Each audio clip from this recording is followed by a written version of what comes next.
et on parle de l'analyse et de la survie de la qualité des eaux de surface.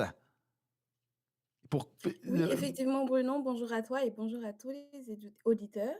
Donc, effectivement, aujourd'hui, on va parler d'analyse de l'eau de surface parce que c'est un sujet qui est important dans notre région, parce qu'on est entouré de rivières, de lacs, et c'est une eau qui est souvent utilisée pour plusieurs usages, à savoir la pêche, les loisirs, et même comme source d'eau potable. Donc, c'est pour ça que c'est important de voir dans quel état elle se trouve. la semaine, la dernière chronique, on avait parlé de l'importance d'avoir un bon puits de qualité, justement pour cette même qualité d'eau-là. Mais il y a encore des eaux de surface qui sont comestibles, on va dire ça comme ça. Mais d'abord, comment on analyse et comment ça consiste, là, l'analyse des eaux de surface? Alors concrètement, l'analyse, comment ça se passe? C'est qu'on va sur le terrain à un endroit précis. Donc cet endroit, il va être appelé station d'échantillonnage. Donc on va prélever de l'eau à différents moments de l'année et ces échantillons sont ensuite envoyés dans les laboratoires pour pouvoir analyser les différents paramètres dont on aura besoin pour définir la qualité justement de cette eau. Et quel type de paramètres? Parce que là, on parle ici d'une eau qui pourrait être consommable. C'est la raison pour laquelle on veut l'analyser, mais ça serait quel paramètre qu'on voudrait analyser? Effectivement, c'est une eau consommable, c'est une eau qu'on utilise pour nager et transformer en eau potable. Donc les paramètres qu'on utilise, beh, ce qu'on regarde d'abord, c'est les bactéries, comme les coliformes fécaux. On analyse aussi le phosphore, qui peut favoriser la présence des algues vertes. Donc les matières en suspension aussi et donc tout ce qui est particules qui se trouvent dans l'eau. Et sur le terrain, au moment T, avant d'apporter les analyses, enfin les échantillons au laboratoire, ce qu'on regarde d'abord, c'est les températures, regarder le pH de l'eau et regarder l'oxygène dissous de l'eau. Et qu'est-ce qui arriverait, par exemple, si l'eau est pas en bonne santé, là? Qu'est-ce que vous faites? Alors, en fait, ce qu'on fait, c'est que quand l'eau n'est pas en bonne santé, ce qu'on nous, à notre niveau, notre limite à nous, l'OBVAG, c'est qu'on regroupe ces résultats dans un indice de qualité de l'eau. Donc, qui permet de classer une rivière comme étant une bonne ou de moins bonne qualité. Donc, on va donner un portrait clair et comparer durant au fil du temps. Et puis, on va remettre ça au ministère de l'Environnement. Et ensuite, les mesures de protection seront prises. Si c'est un lac ou une rivière, on devra interdire la nage, ça sera fait pour un moment bien déterminé, le temps de refaire des analyses et de prendre des mesures de prévention. C'est à vous qu'on fait appel, là, justement. Là, c'est arrivé dans les dernières années là, qu'il y a eu des constats de lacs qui étaient considérés dangereux. Qu'est-ce que vous avez constaté dans les dernières années ici? Est-ce que c'est bon? Est-ce que c'est moins bon? Alors, dans les dernières années, notamment les résultats, par exemple, pour 2024, qui montrent que la situation est parfois variable selon les rivières. Par exemple, il y a certaines rivières qui ont une qualité d'eau qui est plutôt satisfaisante, comme certaines sections de la rivière Boulamarque, et d'autres rivières qui présentent encore des qualités un peu plus préoccupantes, parfois qui sont jugées douteuses. Donc, mais ça, c'était au fil des années 2024. Actuellement, les analyses 2025-2026 sont en cours et on fera la comparaison et puis ensuite l'état des eaux sera mis à jour, on va dire ça comme ça. Est-ce que c'est seulement l'activité humaine, par exemple, qui fait qu'un cours d'eau peut être dangereux ou pas?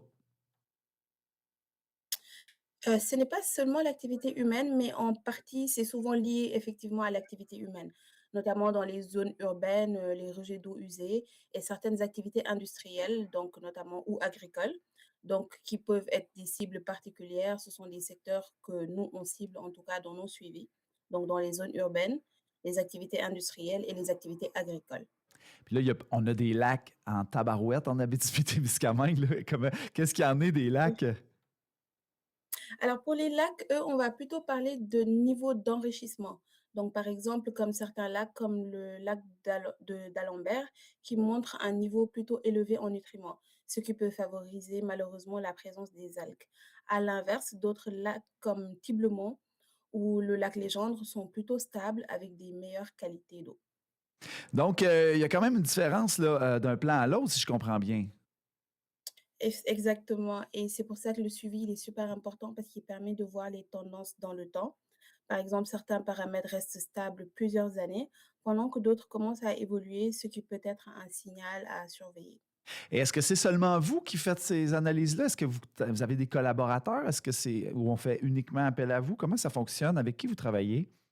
Alors oui, les gens peuvent faire appel à nous directement, mais sauf que nous, on travaille, avec le ministère de l'Environnement qui analyse des échantillons, mais aussi avec plusieurs partenaires régionaux, notamment les municipalités qui font parfois appel à nous, surtout quand c'est des lacs, qui sont, ouverts au public et on travaille aussi avec les laboratoires comme H2 Lab et l'objectif, c'est d'avoir vraiment de dresser parce que comme j'ai dit tantôt, c'est le ministère de l'Environnement qui va dresser le portrait complet pour voir, la possibilité, pour pouvoir autoriser la baignade dans tel ou tel lac, tel ou tel secteur. Donc, c'est à ça que ça sert. Ça sert à sécuriser la baignade, mais aussi la consommation. Parce qu'il y a encore des gens s'approvisionnent dans les lacs. C'est ça aussi, si je comprends bien? Effectivement, c'est ça, c'est ça.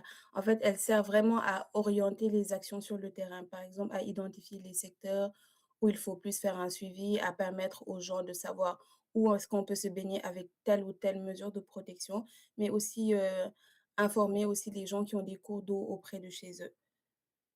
Et j'imagine aussi que ça, c'est un indicateur d'activité humaine. Vous êtes un petit peu le baromètre là, de s'il y a un échappement quelconque de produits d'une activité industrielle, par exemple. Effectivement, effectivement, lorsqu'il y a un échappement, parce que les activités industrielles et agricoles aussi, surtout sur certaines zones, sont vraiment, vraiment présentes. Donc, lorsqu'il y a un dégât ou quelque chose qui se passe, nous sommes des premières personnes, entre guillemets, à contacter. Puis nous, on fera le suivi auprès du ministère de l'Environnement et de certains laboratoires. Et on essaiera de faire un feedback, soit à la municipalité qui nous a contactés, soit aux riverains ou aux citoyens. Ce qui n'a aucun rapport évidemment avec l'état des eaux qui sera publié au grand public, que tout le monde puisse prendre connaissance. On va donner les sites internet justement pour s'informer davantage. Mais admettons, moi, je suis citoyen, moi, j'habite en ville. Évidemment, l'aqueduc, le maire d'Amos, l'autre fois, nous disait que l'eau arrive comme par magie chez vous, mais ça a des coûts, ça, évidemment. J'imagine qu'est-ce que ça serait si on n'investissait pas là-dedans. Ça pourrait être assez dommageable. C'est ça. Admettons, je suis sur le bord de l'eau et est-ce que c'est est-ce que c'est automatique que je doive savoir d'où provient mon eau ou ça se peut que mon eau du robinet vienne du lac puis je le sache pas? Est-ce que ça arrive ça des fois? Oh oui, ça arrive et c'est pour ça que nous, on est là. En fait, nous, c'est comme si on était là pour assurer les arrières des citoyens. Parce qu'effectivement, tout le monde ne peut pas savoir d'où provient son eau.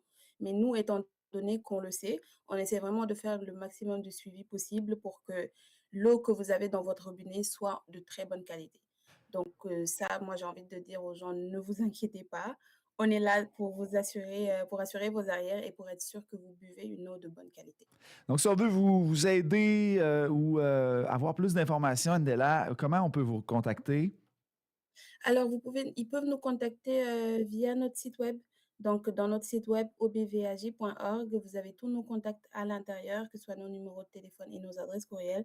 Et actuellement, pour les gens qui veulent être au courant de l'état de leurs eaux, qui les entourent dans leurs rivières ou leurs lacs de 2020 à 2024, actuellement, c'est disponible dans notre site web, donc obvag.org et dans la barre de recherche état des eaux et vous aurez la liste des résultats qui sont disponibles. Super intéressant, Ndella Malik. Merci beaucoup encore une fois aujourd'hui pour la chronique protection de l'eau, Ndella Malik de l'organisme de bassin versant en Abitibi-Jamésie. On se reprend une prochaine fois. Merci. Merci à toi, Bruno.